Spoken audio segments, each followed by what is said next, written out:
안녕하세요. 반려동물 미용 전문가 권혜영입니다.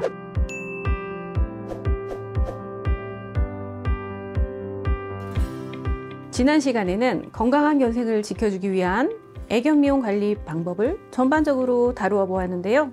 당연히 관리가 중요하다는 건 알지만 막상 언제 어떻게 해야 할지 어려우실 테고요. 매번 샵에 갈 수도 없고 견주가 셀프로 관리하는 방법은 없을까 궁금하실 것 같은데요. 그래서 준비했습니다. 집에서 할 수 있는 그루밍 관리법 지금 시작합니다. 먼저 그루밍이 무슨 뜻인지 알아볼까요?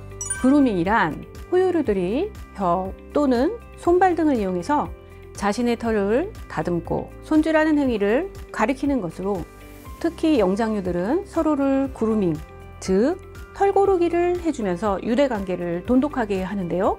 반려동물은 사람과 함께 사는 순간부터 그루밍 관리를 받게 됩니다. 반려동물 미용 관리는 반려동물 전문 미용실에서 서비스 받을 수 있는 관리와 집에서 보호자가 직접 해줄 수 있는 관리로 나눌 수 있습니다. 가정에서 보호자가 해줄 수 있는 관리들이니 귀 기울여 주세요. 우선 내가 키우고 있는 반려견의 털의 특징에 대해 알아야 합니다. 반려견의 털은 길게 계속 자라나는 장모종과 계절적으로 털갈이가 심하게 이루어지는 이중모, 그리고 길이가 짧은 단모종으로 나뉩니다. 미용 관리를 통해 주기적으로 관리해주지 않으면 털이 계속 자라나는 장모종으로는 비숑, 푸들, 멀티스, 요크셔 테리어 등이 있습니다. 이 품종들의 털은 계속 자라납니다. 우리가 잘 모르고 있는 사이에도 일상생활에서 털이 빠지고 나는 반복적인 털갈이를 하게 됩니다. 그러므로 적어도 2달에 한 번 정도는 전문 미용사의 관리를 통해 털과 피부, 발톱과 귀를 점검받아야 합니다. 자, 그럼 여러분의 어려움을 해결할 몇 가지 용품에 대해 알아보겠습니다. 먼저 털 관리를 위한 빗입니다. 반려동물 용품점이나 인터넷 쇼핑몰에 다양한 종류와 형태의 빗이 판매되고 있는데요. 직접 사용해보고 구매할 수 있으면 좋겠지만 그럴 수가 없죠. 어떤지 몰라 일단 사서 사용해보고 용도에 맞지 않거나 제품의 질이 떨어져서 다른 도구와 용품을 재구매해본 경험 누구나 있으실 텐데요. 지금부터 말씀드릴 내용이 여러분의 수고와 비용을 조금이라도 덜어드릴 것입니다. 단모종을 제외한 모든 품종의 털은 엉키지 않게 관리하는 것이 중요한데, 이를 위해서는 폼이라고 하는 일자빗을 사용합니다. 빗질은 행위 자체로 피부와 털의 건강을 좋게 만듭니다. 혈액순환을 촉진시키고 털과 피부에 오염된 이물질을 털어내어 청결을 유지하고 피부로부터 떨어져 나오는 각질과 분비물들을 털어낼 수 있습니다. 정성을 다해 돌봐주는 견주와 그런 보호자에게 몸을 맡기는 반려견과의 사이에 신뢰가 생깁니다. 장점이 많은 빗질, 언제 어떻게 해주는 게 좋을까요? 먼저 평소 반려견에게 옷을 입힌다면 옷을 벗긴 후 겨드랑이, 배, 가슴 쪽에 마찰로 인해 털엉킴이 있는지 확인합니다. 목욕하고 난 후라면 드라이할 때 빗질이 꼭 필요한데요. 수건이나 손으로만 비벼서 말리거나 말리면서 젖은 부위에 털이 엉키지 않았는지 점검하지 않는다면 점점 더 엉켜 돌멩이처럼 딱딱하게 커져서 풀 수 없는 지경이 되고 맙니다. 그러니 반드시 먼저 몸 전체를 머리에서부터 꼬리끝까지 꼼꼼하게 빗질을 하고, 엉킴이 발견되었다면 그 부위를 손가락을 사용해 풀어 다시 빗질로 빗어내어 엉킨 부분을 완벽하게 풀어줍니다. 자주 긁는 귀, 턱, 마찰이 잦은 겨드랑이, 배, 엉덩이 부위를 순서를 정해 빗질하며 점검합니다. 눈곱을 뜰 때는 촘촘한 눈곱빗을 사용하고, 눈곱이 굳어 엉겨붙어 있다면 목욕 시 온수로 불려 아프지 않도록 주의하여 떼어냅니다. 다음은 풍성하고 촘촘한 이중모의 털에 사용할 수 있는 빗에 대해 말씀드리겠습니다. 포메라니안처럼 봄, 가을로 털갈이를 하는 이중모라면 슬리커 브러쉬를 사용합니다. 엉킴이 심하지 않다면 물론 핀 브러쉬의 사용도 권장합니다. 슬리커 브러쉬는 털이 남 반대 방향으로 빗어줘야 하는데요. 반대 방향으로 빗을 빗으면 죽은 털을 제거하고 엉킨 부분을 효과적으로 제거할 수 있습니다. 머리와 발 등 짧은 털이 있는 곳은 털이 난 결대로 빗어줍니다. 슬리커 브러쉬는 빗의 패드에 촘촘하게 스테인리스로 된 핀이 박혀 있는데요. 그래서 이마나 툭 튀어나온 관절, 특히 팔꿈치, 뒷다리 부분은 조심해야 합니다. 한 부위에만 반복적으로 사용하다 보면 빗의 핀 부분과 피부의 마찰로 인해 찰과상 등의 상처가 생겨 반려견이 아파하게 되고 다시는 빗질을 받으려 하지 않게 됩니다. 빗질하는 시간이 즐거운 시간이 될 수 있도록 빗질 전후 간식 급여를 통해 훈련을 시켜준다면 빗은 사람과 동물이 교감할 수 있는 훌륭한 도구가 될 것입니다. 다음으로는 단모종의 반려견에게 사용할 수 있는 빗의 종류인데요. 짧은 빗을 쥐고 털이 난 결대로 빗질해 줍니다. 일상생활에서 소파나 바닥에 떨어지는 죽은 털들을 쉽게 제거할 수 있고 옷에 묻어 떨어지는 털의 양을 감소시킬 수 있습니다. 마사지하듯 피부에 자극이 되지 않도록 빗어줍니다. 이런 고무 브러쉬는 털과 피부의 컨디션을 유지시켜주며 몸의 가려움증을 해소하여 반려견들이 기분이 좋아지게 만듭니다. 이번엔 그루밍 관리 중에 사용하는 제품과 사용 방법에 대해 알아보겠습니다.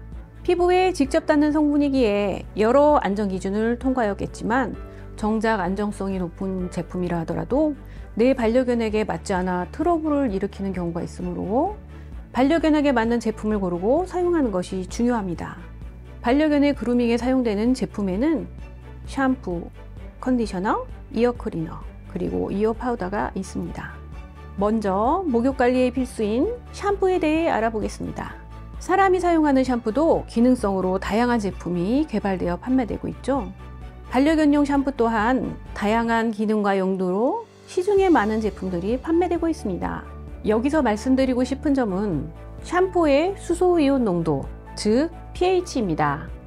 반려견의 피부는 사람과 비교하였을 때 얇고 외부 자극에 대한 방어 능력이 약하므로 중성에 가까운 샴푸를 사용합니다. 말 그대로 순한 샴푸를 사용해서 샴푸로 인해 생기는 피부 자극을 줄여줘야 합니다. 샴푸를 효과적으로 사용하려면 물에 희석해 사용해야 하는데요.